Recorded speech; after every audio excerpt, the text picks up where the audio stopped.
You guys remember the show 1000 Ways to Die?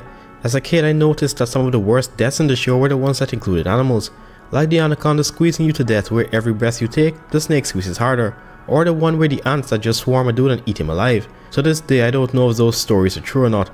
Regardless, animals can end us in a lot of ways, whether it be crushing us, drowning us, or simply tearing us apart.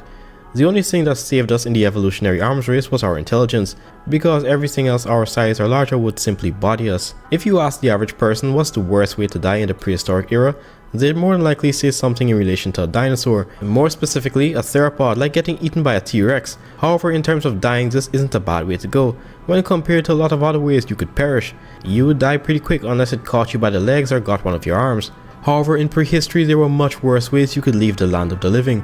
Watching as your intestines are being eaten while you're still conscious, swallowed alive, or having your limbs torn off one by one are just a few. In this video I'm going to be discussing some of the worst ways you can meet your end in prehistory. There are so many different ways that you could die like this that I might just make this a series, with this video being part 1. Before I get too into it, consider hitting that like and subscribe button, and join the Discord so you can see or even help me with future video ideas. But hey, if you don't wanna, I'm just glad you're watching the video. With that out of the way, let's list down some of the worst ways you could perish at the jaws of prehistoric fauna. Imagine the Komodo dragon but 4 times heavier on average. Well, you don't have to imagine it because it was actually a real thing. As a matter of fact, this was something early aboriginals actually had to experience 50,000 years ago in Australia. Australia was just as horrifying as today. No, actually it was worse because all the things that still exist today existed back then as well, along with the now extinct prehistoric nightmare fuel. There was a jaguar-sized marsupial that could crush your cranium with ease, and a snake that could grab you out of nowhere and start dismembering you. Anyways, those are just a few of the land-based threats to be on the lookout for. The biggest and baddest thing back then, however, was the giant monitor lizard Megalania, a 6-meter long lizard that weighs 800 pounds, which is big brown bear territory. However, there are estimates that place these animals at more than a ton, but the fossils are very fragmentary, so who knows. The Aboriginals arrived when the lizard was just starting to go extinct, so the interaction probably wouldn't have been as common as some of the other animals, but it almost certainly did happen in the past. There are tales passed down from generations of a creature called the Wowie. Wooey, oh my gosh, I butchered it. Anyway, it was a giant lizard-like monster which eerily fits the Megalania's size, so it's very likely that those humans met up with this animal from time to time, and when they did, it was always a terrifying experience. Like the Komodo dragon, scientists think that the Megalania could have had venom, which would eventually kill the prey no matter where you go. And no, the bacteria thing is very outdated. The microbiome in a Komodo dragon's mouth is the same in a lot of other predators like crocodiles. I know most of you already know that by now, but you'd be surprised as to how many still believe it. If you were to get caught by this animal, whether it was by your hand or foot, it's pretty much game over. These guys have serrated teeth that curve backwards to keep whatever it bites in place. As with almost every other monitor lizard, it would more than likely start shaking you around aggressively, slamming you against the floor and disrupting the position of your organs inside. You would be alive, but all you'd see is a blur and constant pain as parts of your body such as your head is constantly hit against the floor while the animal's teeth keep tearing into you. They don't really care if you're alive or not, by the way. Once you can remain still enough so that it can swallow you without getting injured, that's enough. So if you go unconscious during the thrashing, you thankfully won't feel everything. However, if you are still aware, then be prepared, my friend. Chunks of flesh are going to be torn off of you, and there's nothing you could do because a lot of your bones will be broken from all that shaking. Maybe you could let out a wheezing scream, but that's just about it. And the release thing that Komodo dragons do with larger prey won't work here because you're small enough so they don't have to let you go. You can easily be overpowered.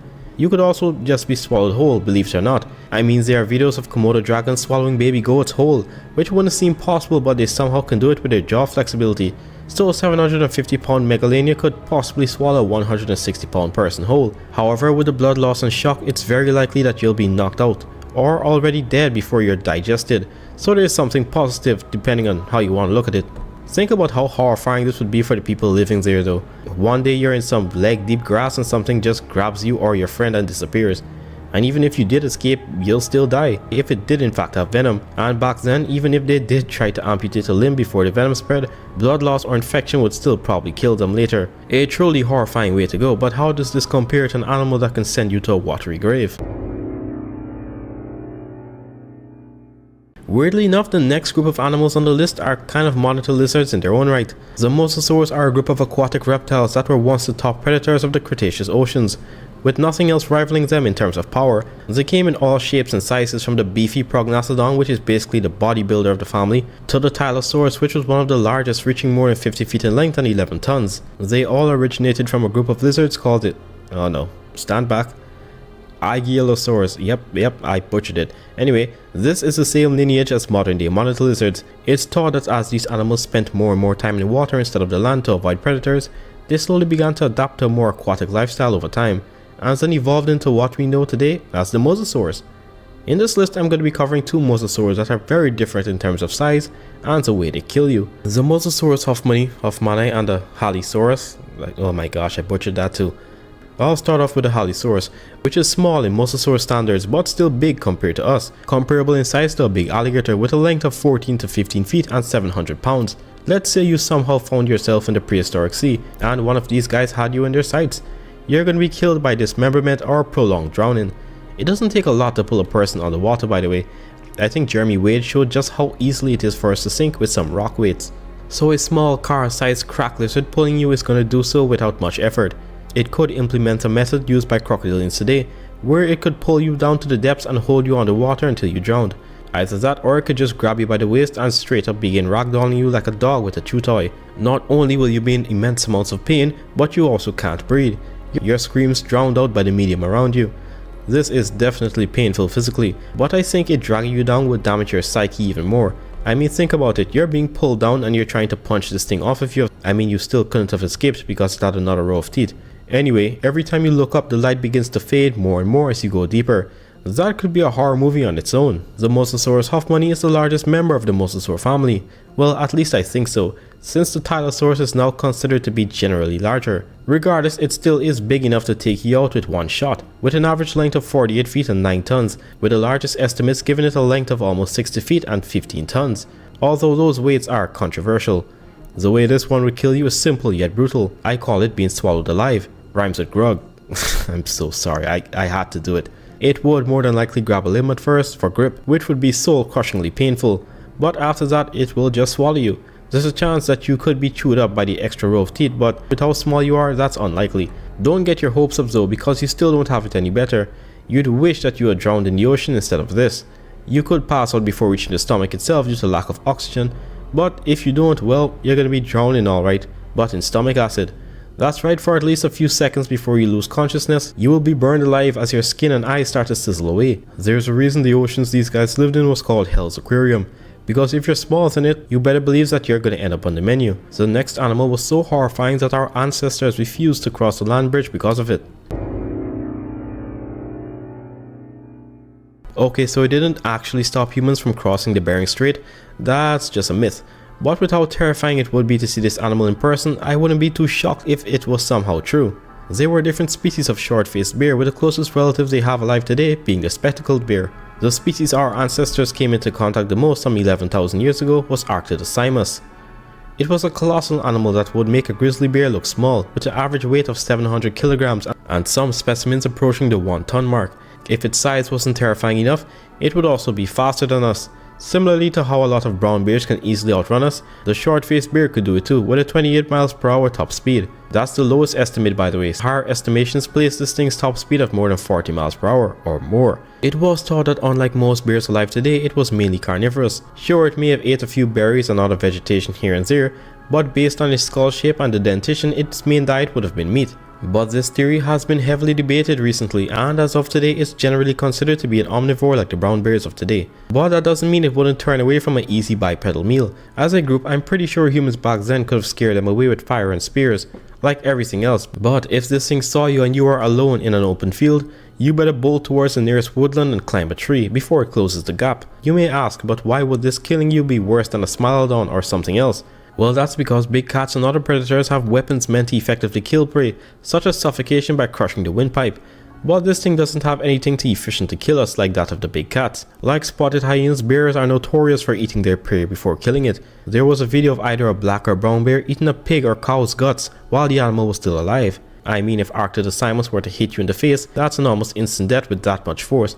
And if you died that way, count yourself lucky. because if you didn't, it's gonna be a rough ride.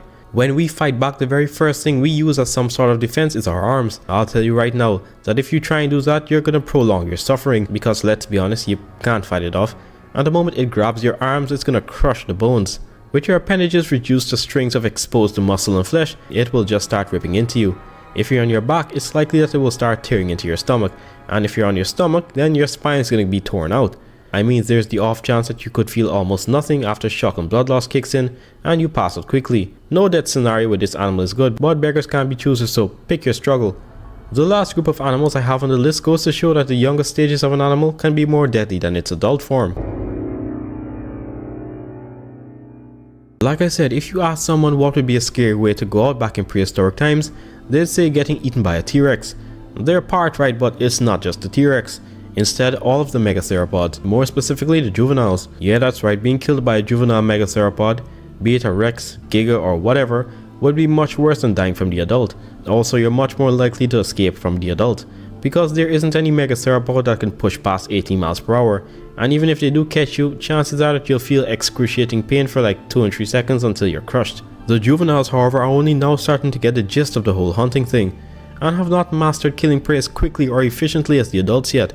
This doesn't bode well for whatever they can overpower, including us, because this means a much slower and drawn out death. A juvenile T-Rex or Giga could be anywhere between 300 and 1500 kilograms, and at that size you simply can't fight back. I'm not even sure if the indomitable human spirit is going to save you here. Even if you manage to poke it in its eye, this thing might just crash out and tear into you harder.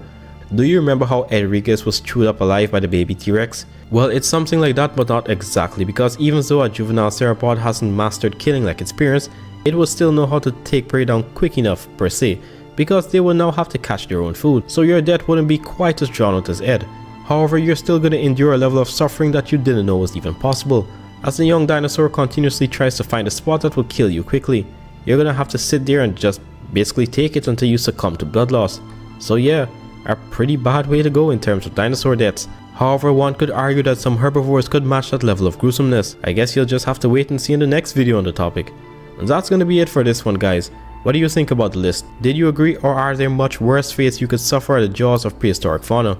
Let me know in the comments. Anyway, don't forget to like, share and subscribe. I'll see you guys in the next one.